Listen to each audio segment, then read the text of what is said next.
I want to explain what are we really doing in this class. You know that at some point when you go and teach, you have to teach grammar as well, right? And here we're just exposing you to what are the possibilities that are available to you when you're teaching grammar, because there are so many ways that you can teach grammar, and it's up to you now to decide on how are you going to teach grammar within your lesson, depending on the students, or rather the learners that you have in your classroom, as well as why you are teaching a specific grammatical aspect. So those aspects you have to consider when you're choosing which approach or which format or which way you're going to teach grammar. And in this class, I'm going to try and expose you to a few ways to teach grammar, all right, so that you have options and under your belt. Okay. All right, we have spoken already about the 3 dimensions. So whenever you are teaching grammar, you always have to talk about the form, the meaning, and the use of a specific grammatical or linguistic structure that you're going to teach. All right. So when we're talking about grammatical structure or linguistic structure, this could be any point in grammar, or if we are saying linguistic, it could be lexical, focusing on language itself as well as vocabulary, or it could be semantical, which is more focusing on meaning. All right. The one that you are focusing on, specific one. So we've spoken about all this. We have already covered all that. And we ended there. Now we are going to continue with grammar, just instruction of grammar. So here, when it comes to teaching grammar, we don't teach grammar in isolation anymore as we had. I don't know your age group, but at some point when I was, what's happening? Can you not hear? Can you hear me? Right. Can you hear me? Yes or no? Yes, can hear. Okay. All right. So Zamburuka has an issue. Maybe he can't hear, or what? All right. Anyways, when it comes to teaching grammar, it always has to be taught in context. That's why the discourse comes about. Discourse here, we are talking about any instances of spoken or written language with describable internal relationship of form, meaning that relate coherently and to an external communication function or purpose in and a given audience and interlocutor. So what do we mean by this? Oh God, I just skipped through everything that we have already covered in class. Do I still have to repeat that? Okay, good. So here is just to say that when we are teaching grammar, it has to be taught within a discourse. That is within communication. For example, it can be either in spoken language or written language. And then within this written or spoken language, there should be some sort of communication that is happening. And then communication always happens when there's a relationship with the meaning, the form, and then there's always somebody that we are communicating to or with. All right. So discourse is just like a communication within a context. And when we're teaching grammar, we have to teach grammar within context. And then these aspects that we have just covered, form, meaning, and use, are context sensitive, and they are co-constructed by the members of a particular discourse. So a particular discrete communication, do you understand? And which means that when we are focusing on this, there should be some sort of context in which the communication is happening. We cannot teach grammar in isolation, basically, all right, to put it in simplicity of what this means. All right. And then when we are now, when we have a context, we have to look at these factors. So when we are looking, when we are considering now the context in which communication is happening, we have to look at these following factors. We have got like who is the speaker or the writer, who is the audience, like people who are listening to the speaker or the or reading the writer's work, all right, where the communication takes place, all right, and then what communication takes place before and after a sentence in question, or implied versus literal meaning, style versus style and register, and the alternative forms amongst which the producer can choose. So here is just to say that when we are now regarding context, we have to think about who is the speaker or who is the writer, who is the audience, where is the communication taking place, because all these things do have an impact on how the person communicates, all right? And then we also have to think about communication that takes place before or after the sentence in question. So sentence in question is more of what grammatical aspect are we focusing on, all right? We have to now consider everything else that happens around that grammatical form. And then implied versus literal meaning. So implied, this is not stated straightforward, all right? Is meaning that is given indirectly, and then literal meaning is the one that is direct, all right? There's no hidden meaning in it. You don't have to infer, but rather the meaning is just straightforward. And then style and register, here is the choice of vocabulary, how you say it, all that aspects. And then also alternative forms is more of like when we looked at, what did we look at last time? We looked at somebody saying close the window, straightforward, and also it's cold in here. So you have choices. So this is what we mean by alternative forms. It's like you have a choice to use one form over another. All right, so that's what we mean here. So it's important to grasp the significance of the interconnectedness of all features of discourse as the pattern of language form emerges out of a discourse and shaped by ongoing process. So we just have to make sure that all these aspects are considered when we are let's say teaching grammar, because there are aspects of informal communication and then formal communication, and all this happens within a discourse, and we have to consider all these aspects when we are teaching our learners, all right, because they all have an influence on how we communicate, all right. And then grammar needs to be taught in context. So far, do you have questions? Any questions? So the takeaway point from here is that grammar is taught in context. All right, you cannot teach it in isolation. That does not need to happen anymore. Okay, and then context now involves speaker, audience, the place where communication is taking place, and then the forms in which communication is taking place. All right, so that is the takeaway point here. Do you have questions so far? Questions?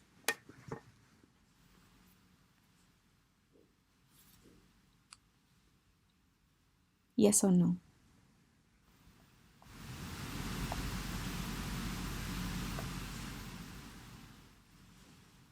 Okay, no. All right. Now we are moving on. Why is this happening? I hate it when that happens. All right. Now we are going to look at the approaches. These are now ways in which you can teach grammar. Okay. Approaches which you are going to teach, like that are available to you to teach grammar. All right.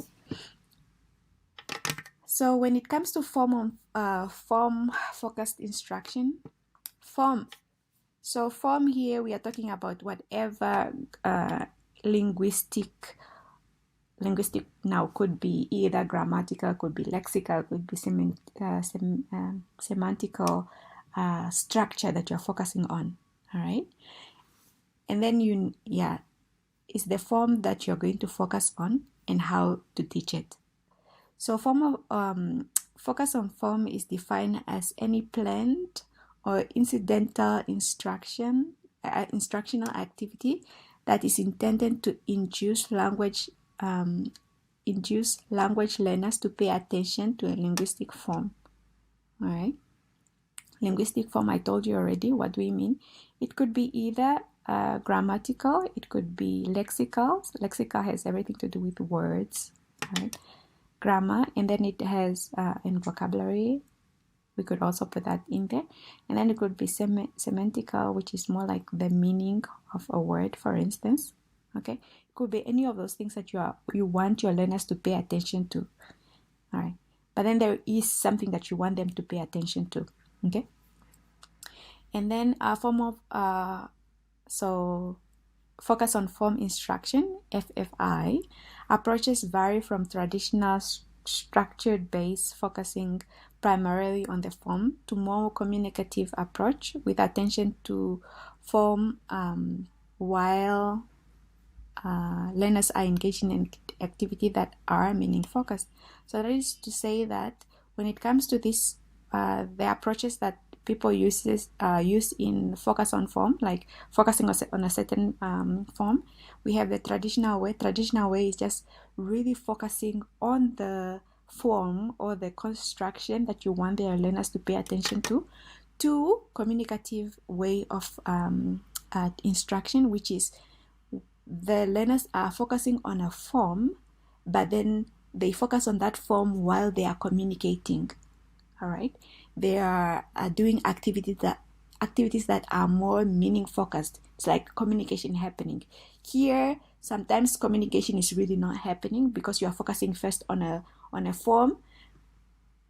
All right, focusing on a construction, whatever grammatical construction that you want them to focus on. But then this one is like they pay attention to those forms when they are communicating. So communication is happening. All right, and then we'll see some examples that they have. All right. There is an understanding nowadays when it comes to teaching second language that focusing on form, FFI instruction is very important. All right. And then, it's very important when it comes to teaching the learners language. All right. And then when you are teaching it, it could, especially in a communicative framework, whereby the focus is on communication, not just focusing on certain grammatical aspect, but communication itself. And then there are a number of ways that you can do that, either through explicit treatment. We will see all this. What does it mean by explicit treatment? By noticing, input enhancement. So these are techniques that you can use when you are teaching grammar using form-focused instruction. All right, and then it could be either explicit or it could be implicit. You could use noticing and input enhancement when you are instructing your learners. All right, when you are giving them the language within the lesson. But then whichever technique that you're going to use or whichever approach that you're going to use, as I've mentioned already, it's still open to you to choose which option to use. And then when you are choosing which option to follow, it will depend on your learners, and then the purpose of why you are teaching them the way that you are teaching them, and then that context in which you are teaching them. The context means the classroom, the environment in which you are teaching them. All right, because there are certain learners who are not, maybe they need more help with you being very straightforward when it comes to teaching them the grammar rules, for example. Like you have to teach them that rule first and then give them an activity. But then there are also some students who might be, very fast at picking up rules, So implicit techniques might work better, for example, or deductive or inductive. But all this we are going to talk about in a short while. I will explain to you how then you can use those different techniques in the classroom. Okay. And then here they're just telling you that we have an eclectic approach. So which means that we have a number of ways that you can teach grammar, and then you can mix them up depending on your style, on your learners, on your purpose, and then your context. There's not only one way to teach grammar. And then these approaches that we're going to look at that are form-focused approaches. We have got the explicit presentation. We have got the implicit presentation of forms. Okay, or forms. Form is like the construction, grammatical or linguistic construction that you want to focus on. Focus on form. Not form focus, but just focus on form. And then we've got feedback on errors. And then we have got lexical grammatical approach. All right. But before I go on to these approaches, do you have questions so far? Okay, no. All right. So we'll continue on. All right, we'll continue on. Okay. Now we are going to start with explicit presentation. But maybe, okay, no, let's just go on because time is really not on our side and we still have a lot that we need to cover. And I need to leave early for a meeting that have already started at 10:30. Just so many meetings nowadays. But anyways, moving on. So explicit instruction attempts to help learners to develop meta-linguistic awareness of a rule that can be carried out either deductively or inductively. So meta-linguistic, what do you understand by that term, meta-linguistic? Do you have an idea? Yes or no? It's my water. Meta-linguistic. Yes, Claudius. Okay, Regina saying no. Josephine said no. Idea. Claudius, do you? Oh, he disappeared. I missed. Yes. Can you hear me? Yes. Okay. Meta-linguistic is a kind of it's just kind of any language of a person, a language which a specific person speaks. Okay. Yeah, without let me say if I speak a language if Meta speak a language which I don't know, which I don't have an idea of. So even if it is by sign language or by vocal language, vocal voice, or by voice. Okay. All right. Thank you. Thank you so much for trying. Yes. So I don't know if you say something about awareness. So meta-linguistic. Thank you so much, Claudius, for trying. But then here, when it comes to meta-linguistic awareness of a rule, this is the strategy that you use to apply a rule. Okay? And meta has everything to do with your thinking. When you are applying a certain rule, you can either do it consciously or unconsciously. Okay? The strategy of applying a rule. So let's say when you're just learning about past tense, okay, simple past tense, you have learned the rule that you have to add ed, okay? And then when you're applying now this rule, and you have just learned this tense, you will have to do it consciously. You have to think about, okay, now if I am to change this into past tense, I need to add ed on regular verbs. But then we do have some irregular verbs, like you are thinking about it consciously. But then there are times when you apply a rule, you don't even think about the rule because you have now become very fluent, you have become accustomed to applying this certain rule. So you don't think about it anymore, it becomes very unconscious. Do you understand? So when you speak to a person, nowadays when you're speaking to someone at this stage of your learning process of a language, you don't think about, okay, I'm talking to someone. You don't think about, okay, now I have to use simple present tense. In simple present tense, I have to add an S at the end of the verb if I'm using she or he, third person singular. You don't think about that, do you understand? But you just apply it naturally, unconsciously. All right. So this is when we're talking about now meta-linguistic awareness of a rule is you using a rule either consciously or applying using your strategies on applying a rule on during your communication, and then you either do this consciously when you know and thinking about the rule, or unconsciously when you have become super fluent that you don't think about the rule as much, but you just use it naturally. Does that make sense? When it comes to meta-linguistic, it's your thinking. It happens in the head. Do you understand? It's within your thinking. It happens in your brain. Either you think about it or you don't think about it because it has become part of you that you don't need to think about the rule as much anymore. Does that make sense? That explanation of meta-linguistic?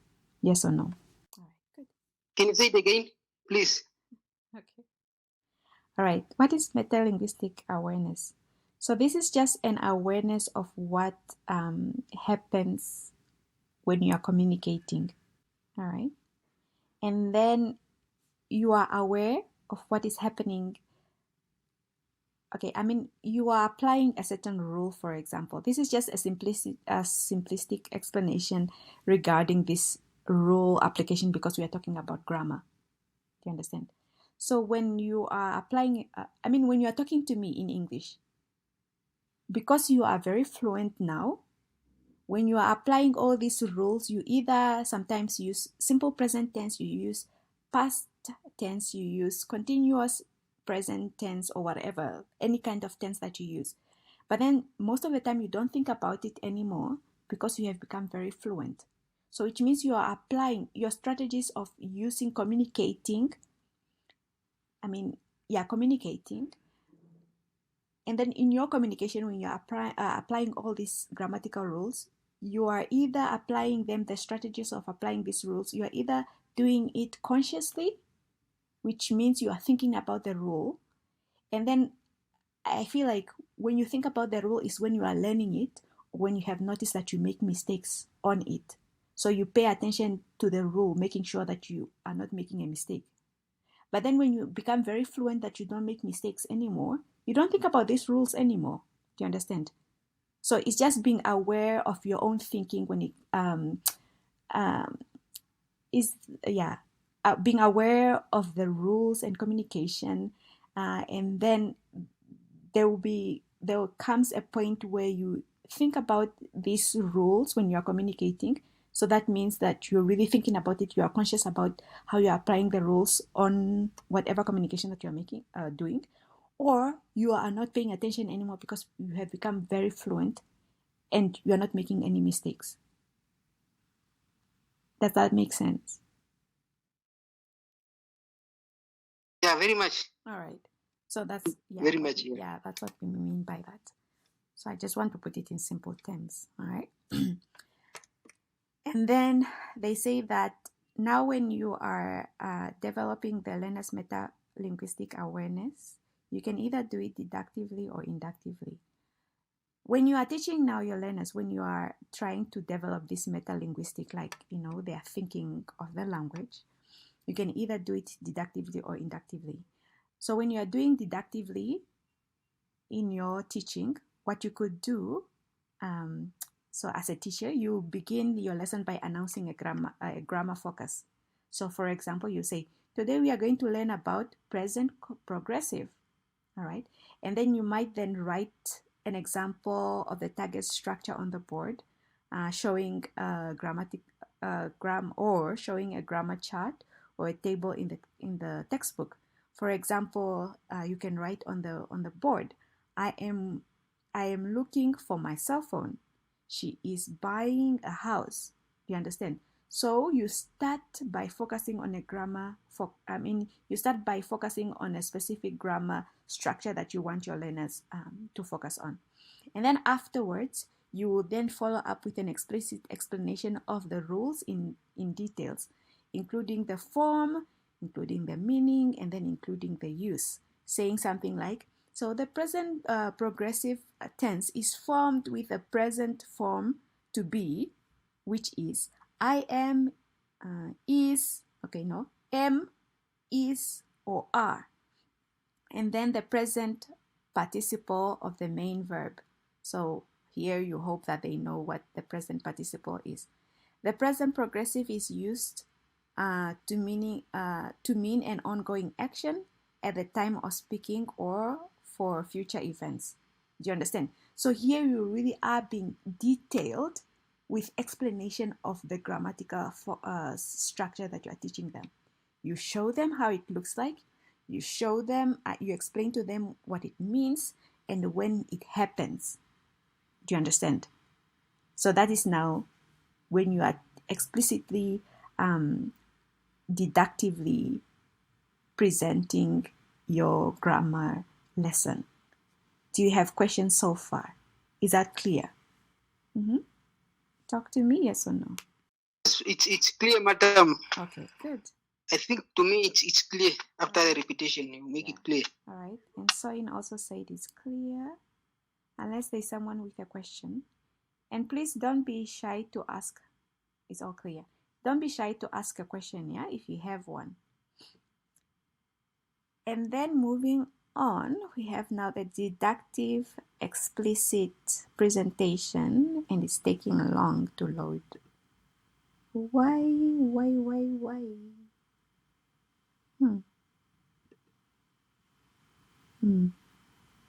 Okay.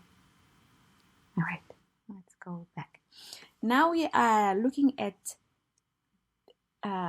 explicit presentation that is done inductively. So we just look at deductively before, now we are looking at inductively. So when you are presenting using the inductive way, you try to elicit information from the learners by presenting examples sentences, sometimes by using input enhancement techniques such as conscious raising. So elicit, do you understand this term elicit? Yes or no? And I want us to be very honest with each other, right? If you don't understand something, don't be shy. You tell me, I will explain. It's okay. You have an opportunity to learn. So, elicit, what does that mean? Come on now, ladies and gentlemen. Explicit. Is it? No. Elicit information. What does that mean? Oh, elicit information. Okay.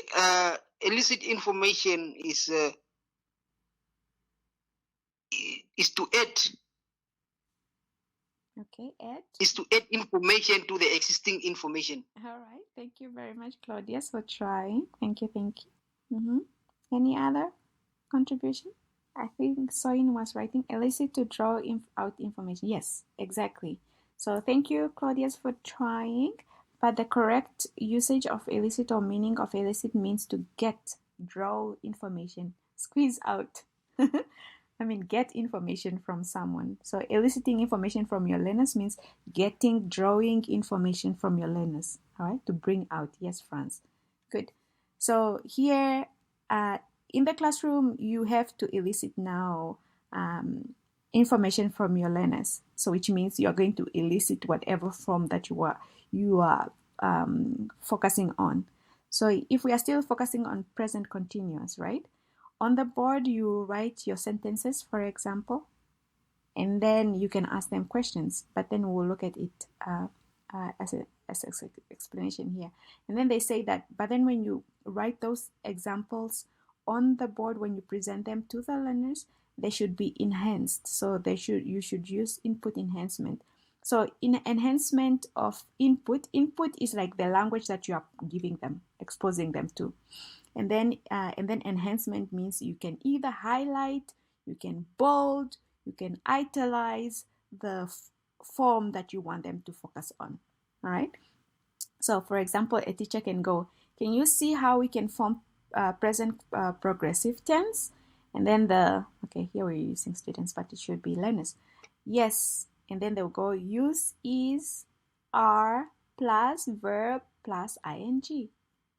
What time? And then the teacher will go on. What time words do we use in this tense? And then the students will go, this moment, right now, because they see this when we have presented this to them.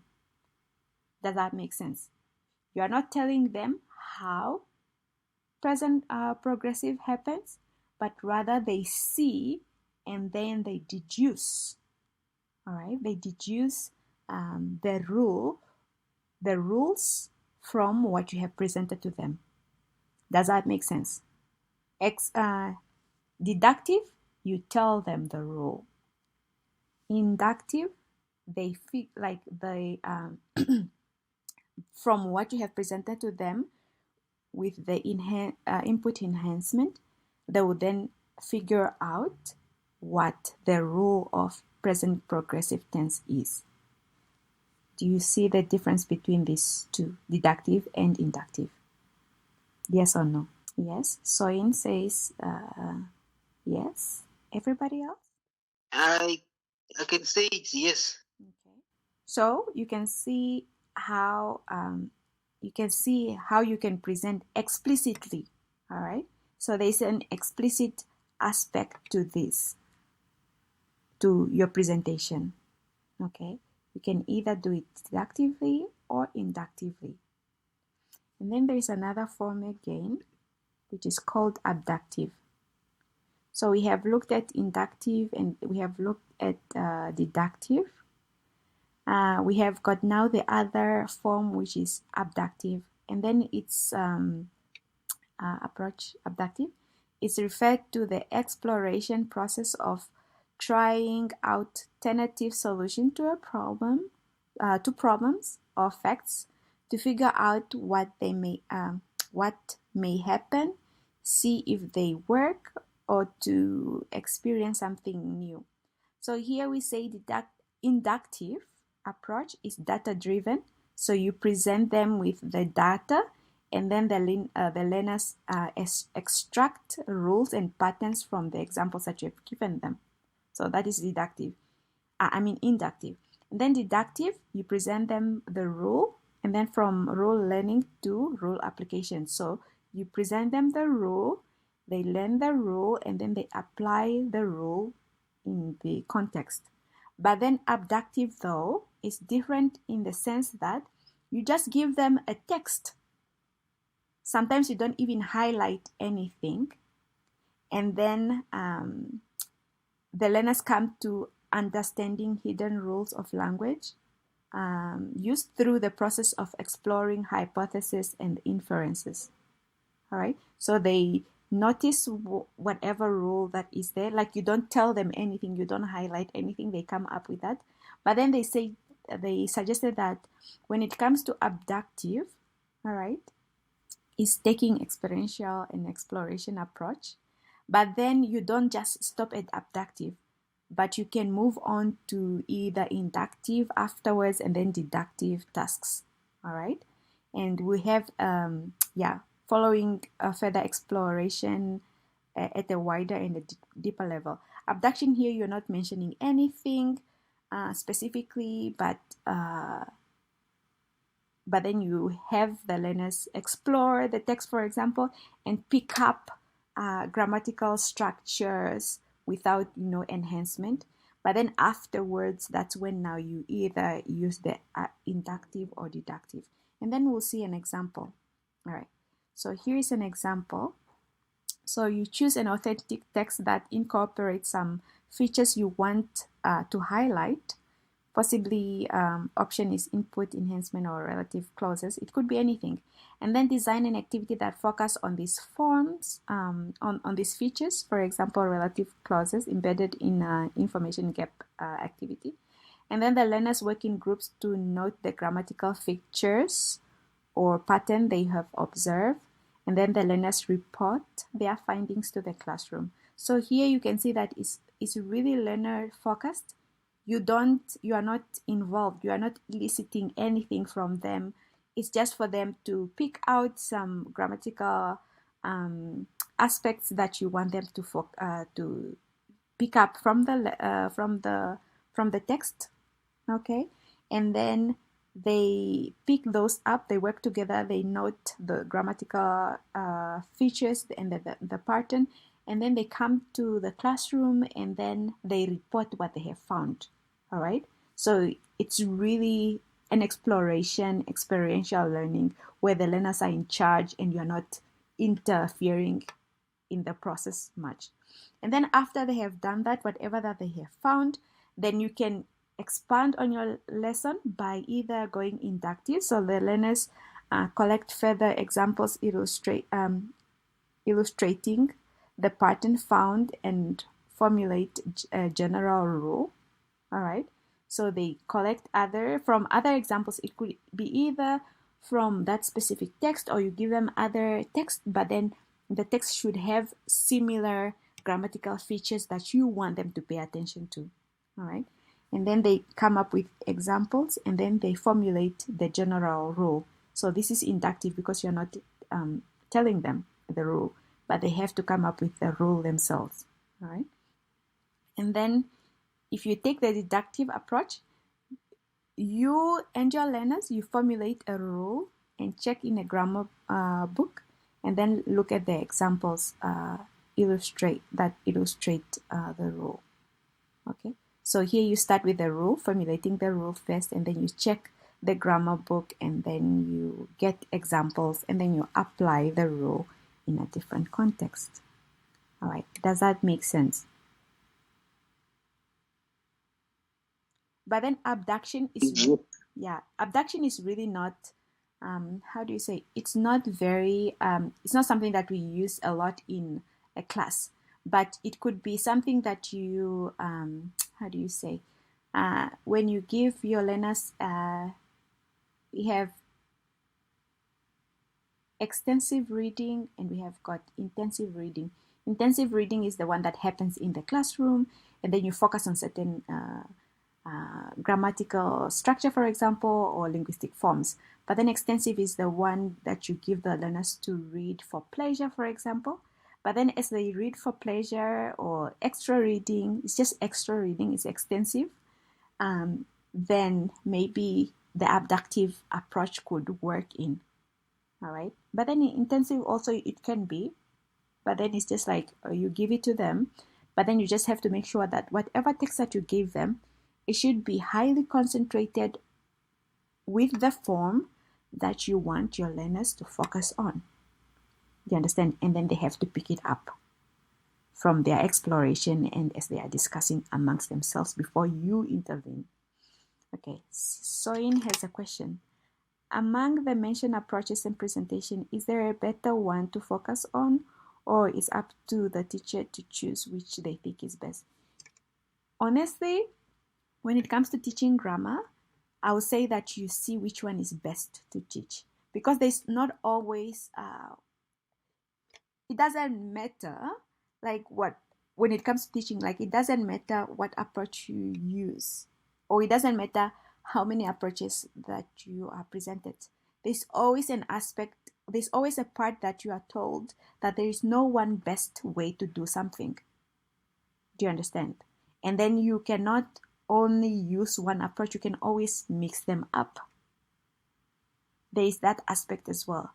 But then in this class, we are exposing you to different ones, okay, different ways, so that you have options when it comes to teaching. So to answer your question, there's no one best way. It always depends, all right, on your purpose, on your students, and then, okay, we have purpose, students, and your context. All right, good. Any other questions? So that is now to say that you can always mix them up. Sometimes you go deductive, sometimes you go inductive. As we will see at the principles of teaching grammar, they will tell you that use both or use all. Don't just focus on one. Okay? And then we'll see that in the principles when it comes to teaching. Do you have questions so far? Okay. Yeah. I just want to relate this to learner-centered and teacher-centered, between the two, active and deductive. Which one fits learner-centered?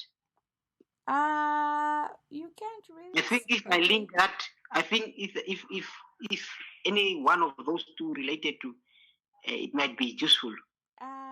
We can't really say, we can't, okay, how do we say this? We can't really relate them to teacher-centered and learner-centered per se. Why am I saying this? I mean, even in learner-centered, you can still use inductive or deductive. Do you understand? But then it's just a matter of how then do you approach it? Because in deductive, inductive, maybe you can say inductive is more learner-centered, but at the same time, deductive can also be learner-centered, except that you first give them the rule, you explain it, but then afterwards they can, if you say that, I guess you can say that the deductive is the one that the teacher does the explanation first. But then in the inductive is the one the learners have to give the explanation from what they observe. I want to put it that way, but I don't want to say that this one is teacher-centered and this one is learner-centered. No, it doesn't have to be that way. You explain, but then afterwards the learners do the work. Do you understand? Does that make sense, Claudia? Okay, no, very much. Thank you. Yes. Yeah. Okay. Because I just wanted to ask from your experience, actually, that I can pick up from there. No. But if they are both useful, I can also see that I can relate. I can just make use of them. So you sound positive on that. Yeah. No, you can use both. But you can give the learners an explanation, but it doesn't mean that you take over the whole class, that you are the one who's speaking the most. I mean, after you have explained, you give them the activity and then they do the activity. And then you can ask them to explain the rule afterwards to just ensure to ferment their understanding of the rule that you are giving them. Okay? Should we go on? Yes. Yeah. When it comes now to the grammatical explanation and terminology must be approached with care. So you just have to understand that when you are now giving explanation to learners, the terminologies that you use, you have to do it with care, all right? And then here they give us a thumb book, rules of thumb that you can consider when you are giving your explanations, all right?